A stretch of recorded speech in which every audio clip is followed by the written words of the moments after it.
Good morning, guys. You can see what I'm doing. This is Tuesday, and Lex, I want to make his breakfast. He's going up to his dad's today. I don't know, maybe for the rest of the week he got to go back to his mom's on Friday. And I don't know if he'll be back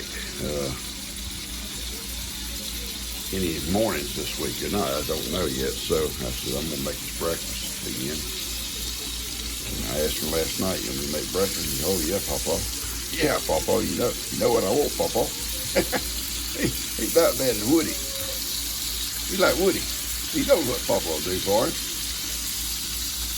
But anyway, little girls just got here, Coda Bear and Carly, and it's early. Anyway, I got the discus over here. I'm not going to do eggs this morning. I don't think, unless the little girls want eggs. I'm not going to volunteer. I'm just going to act like I'm through. Anyway, Woody. You happy, Papa, Woody? Buster's already went in the little girl's room and they hollered, Buster, go, get Buster out. Buster. All right, I'm going to finish this up, guys, for Lex. And I have a doctor's appointment this morning. Got so much work done yesterday with Ben. Ben's such a good help. He showed up early. He said, I'll come early, Papa. We'll get all we can get done before it gets too hot. And we worked till about 12:30, I think. And it was blistering, and my knees were such a mess yesterday. They feel okay this morning. But I couldn't hardly get around out there yesterday. I just they hurt. And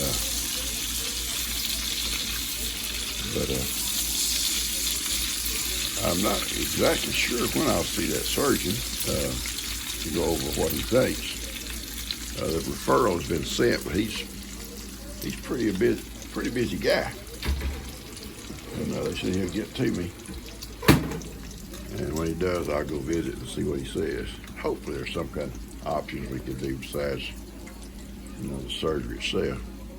All right, let me get back to this right here. Ben, Lex will be getting up here in a little bit, and I want his breakfast done for him. Here I'm in there trying to cook, and look, a princess comes in. Look at her little beautiful crown here. Oh, look at that pretty face, too. That's one of her birthday presents. It's so beautiful, baby. Look at you. So early in the morning and so dressed up, so pretty. Thank you. Make my day. Well, guys, I came out to do my chores because I had been to the doctor's office this morning. And yeah, I'm still kicking. I'm still kicking, folks. Papa's still kicking. Lester come by to pick up Lex. We won't see Lex here no more until after school starts.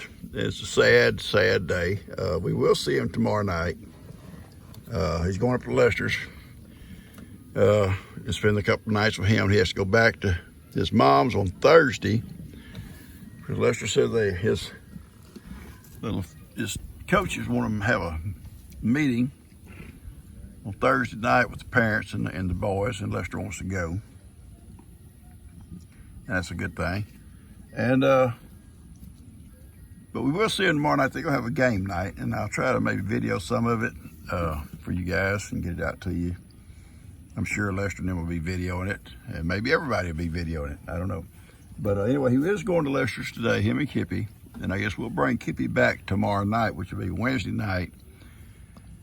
And then he'll leave Thursday afternoon.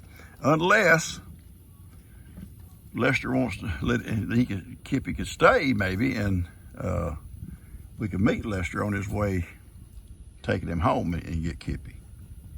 I don't know. It'll be up to Lex and Lester. But anyway, we're going to go over, I think, tomorrow night for a game night and visit with him the last time until after school starts. It's sad for me and G. We look forward to his visits, and especially, like summer, to have him so many days. It's over. Anyway, I'm gonna get in. Lester brought some gizzards for me and livers for G. And I'm gonna get in and make my lunch. We'll do some more on this video here in a little bit. Okay, Ivan, I'm going in. Let's see, let me open it. I'll open it.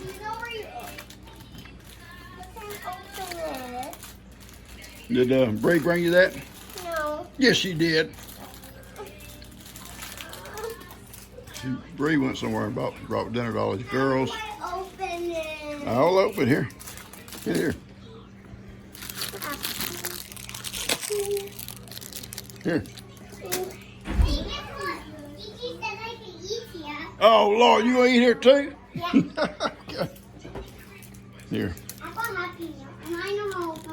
Look Look here. See that hole? See this hole? Look. Look here. There's a hole right there. I tore that hole for you. You can open it now. Do not let Buster get your food. Look at me. Buster's just waiting for you to look the other way. Oh, you got your McDonald's too. You need help, baby? Codaberry need help? No. No? You got it? Okay, good. I like it. I ain't got to do nothing. Right. So Kelby come down and pick up that metal container. See, we got a pile of stuff piling up. And brought another one over there. So we can put all this stuff in it.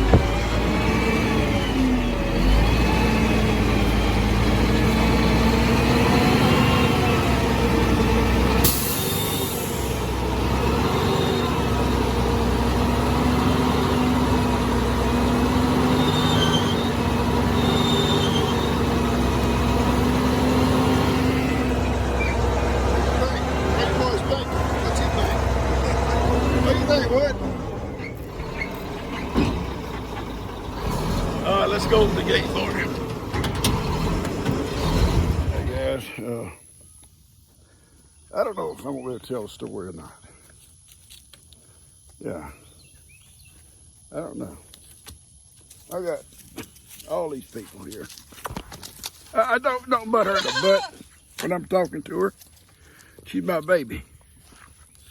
Tell you what, I'm gonna hang this cane. Hang on. Y'all gotta hang on for a second.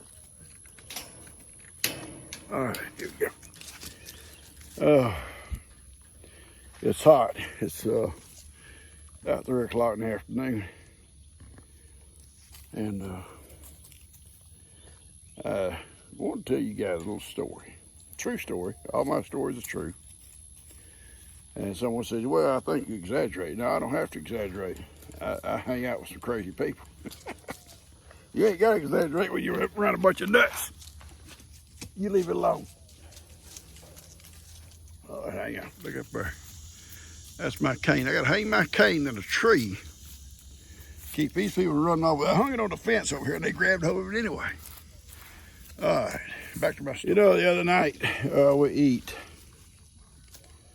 over at Dan's. It's one of those meals I think he's cooking for Nevada, maybe, Nevada. And it was lamb chops or lamb tips or some kind of stuff like that. It should have been goat tips. It should have been goat tips. That's what Paul's gonna have, is goat tips. I'm gonna have goat tips over here. We having goat tips. Yes, we are. It reminded me of something. The only sheep I've ever been around was that crazy sheep that Kim has. Sam, I think his name's Sam. He's got a nutcase. Kind of like his mama daddy. Nutcases. I got sweat in my eyes, so excuse me. Sweat in my eyes. Yeah. But Dan served those lamb chops or whatever they were, and I don't think I've ever eaten them before. I may have in the Marines and just don't remember. You know, you never know what you're eating there. You never know what they give you. You sure don't ask. You just eat it. Yeah, they were good. Not something I would crave, you know, but they were good. But just thought of them lambs or sheep, it got me to thinking about an old friend I had back in the early 80s. I won't mention his last name, but his first name was Carl. And I didn't know Carl until I met him the first time. Quite a unique guy. I was teaching, and I had a backhoe and a dump truck that I used, on the side, part-time. And someone told Carl that I had that stuff, and he comes by one day and introduced himself. Nice guy. Said a little place down here on the river, a couple miles down, and I had no idea anybody lived back in there. And he needed a little bit of sand on his driveway. So he said, if you'd come with me, I'll show you what I need. And I said, okay. So I rode down there with him, and he had hacked out a little old trail. He called it a driveway. I called it a trail. But big enough to get a dump truck down there, yeah. Well, we got it down there. We drug sides all the way. But anyway, showed me a couple places he needed some sand. And got to the end where his little cabin was. It was a little cabin, like a one-room cabin. I don't know, maybe 20 by 20, something like that. Neat little cabin. And I said, Carl, how long you been back here? Oh, about 2 years. And I noticed right off there wasn't no light poles. And I said, you don't have lights? He said, oh, no, we use a generator, some, and then we use lamps and stuff, lanterns. I said, what do you do for water, bud? He said, I get water at the little store up here. They give me all the water I need for drinking and cooking. And he says, and he volunteered, he says, for baths, we use the river. Huh. What about wintertime? Oh, yeah, he says, there's a sandbar right over there, and I saw the sandbar. It was a nice little sandbar, and he says, it's got a rock bottom. The water was nice and clear through there. He said, me and my wife, my boy run out, we get wet, soap down, rinse off, and run back to the house in the cold weather. Oh, man. Woo. Oh, you talk about shrinkage. Anyway, I said, well, he said, if it's real cold, he said, it's real cold, we'll just get water heated up on the wood heater and take baths. And he said, and I don't know how the conversation come up. We talked for a long time down there because I was kind of, impressed. Carl was the closest thing I knew between a mountain man and a hippie. He was kind of a cross. But I liked him. And he said, my little boy, my littlest boy, which I didn't see him at the time, he was in the house, was born here. I says, a doctor come out? Oh, no, we don't use no doctor. Oh, boy. I can just see Gigi. Baby, we're not going to no doctor. You're going to have it right here. That'd been the end of it. That'd been the end of that marriage. I said, wow. He said, you delivered it? Yeah. And he said, you deliver, now you got animals, you probably delivered animals for us. Well, yeah, I've helped Carl, but I don't think G would, unless it was just a dire emergency, would have a baby at home with me, the doctor. Me, the doctor, especially when I'm the cause of the problem. Anyway, we had a good laugh, and I liked the guy. And I carried him some sand.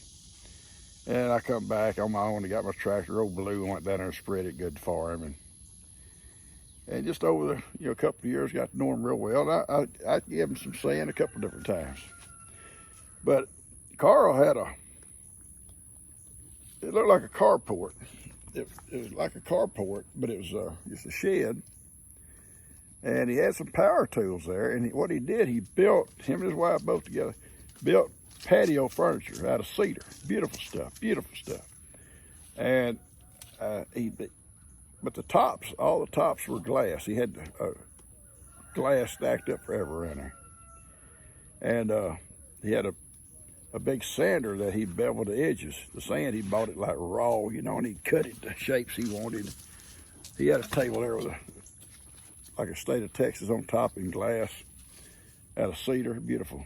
It had a finish on it like Cuz does his bowls. And he would take this stuff, get a load of it, he'd take it down different places in Houston that catered to outdoor furniture, and he sold it on consignments and made a pretty decent living of it. He had a pretty nice little truck and a pretty nice little, I don't know what kind of car it was, a little convertible. It was like a Land Rover, something you see on Atari. Atari, you know, that little jungle show with John Wayne. It was something like you'd see there, maybe, you know, a little open, square-shaped little vehicle. Drove it everywhere. But may not have been a Land Rover. I just called it. I think it may have been though. But anyway, y'all gonna leave me alone, okay? I'm trying to tell a story. We're gonna have goat chops tonight. We're having goat chops. Goat tips. I don't even know what tip I'd cut off of y'all. But anyway, Carl said his wife was born the same way. That's why it didn't bother her a bit. And this, he volunteered this. I wasn't, you know, just, Carl, tell me more, tell me more. He said her parents, here's where the sheep story come in, what Dan served us. Her parents were sheep herders on this humongous ranch somewhere in, I thought he said Nevada, somewhere out that way. They lived out of one of those wagons. And in my mind, it was a forerunner of the campers that we see today on the roads, but it was pulled by horses, like a little house. Little house. And she was born in that thing, up side of a mountain somewhere there. They'd follow the sheep in the summer up into the mountains, herding them. And they had their dogs and stuff. Then in the winter, they'd bring the sheep back down in the valleys. And what is this about? No, you don't need my lap. That don't need to be. You're not a baby no more. You're a big girl, okay? You're a big girl. You're my baby. Well, you're my baby. Anyway, I love you. But she was born in one. So it wasn't nothing strange for her to have that baby in that cabin down in the woods. His pointy feet hurt. I want to start wearing protection. I want to wear protection out here with you people.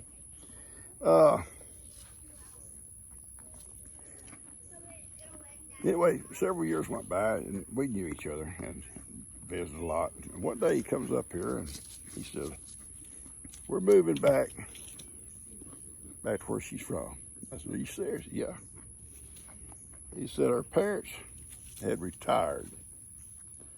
The rancher gave them a little place to retire to, and he was going to hire her and Carl to do what they'd been doing. I said, "You gonna live in that little trailer?" He said, yeah, not a problem. Okay, buddy. I wish you the best. And but anyway, he told me, said, "I got some things you might be interested in I'm not going to take with me."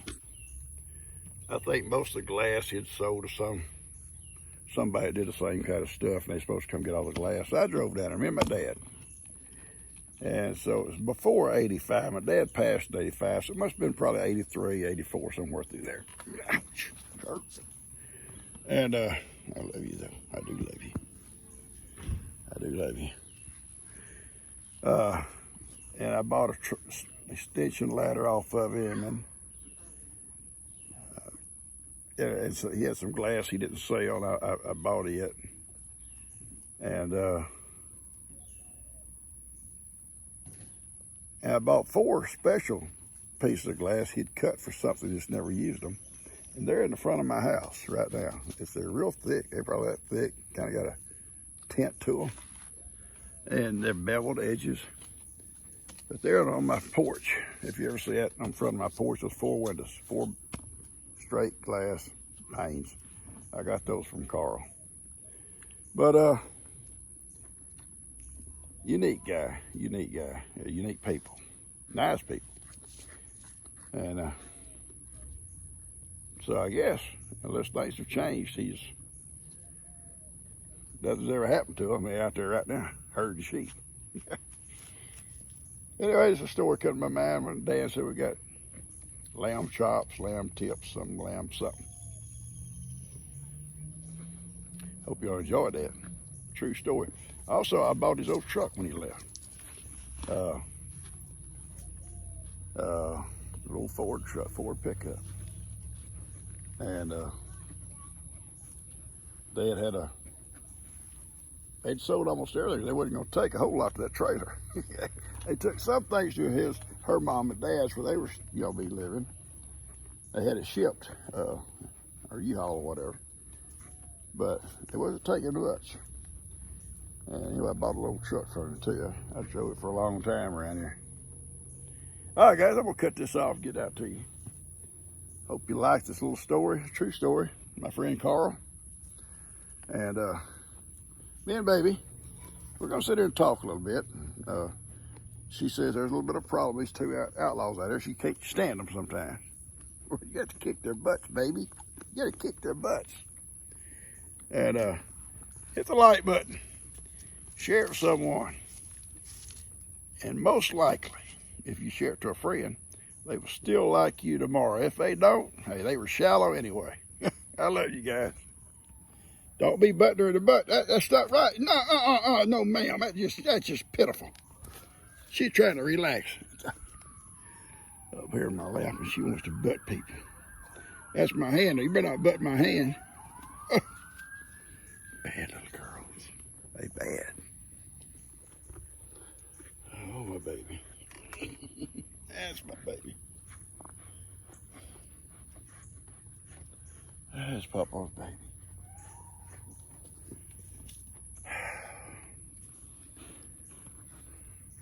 They're gonna drive me to drinking something right here. Right here. Why don't you go away? Why don't you just go away? Why don't you go away? I love you guys.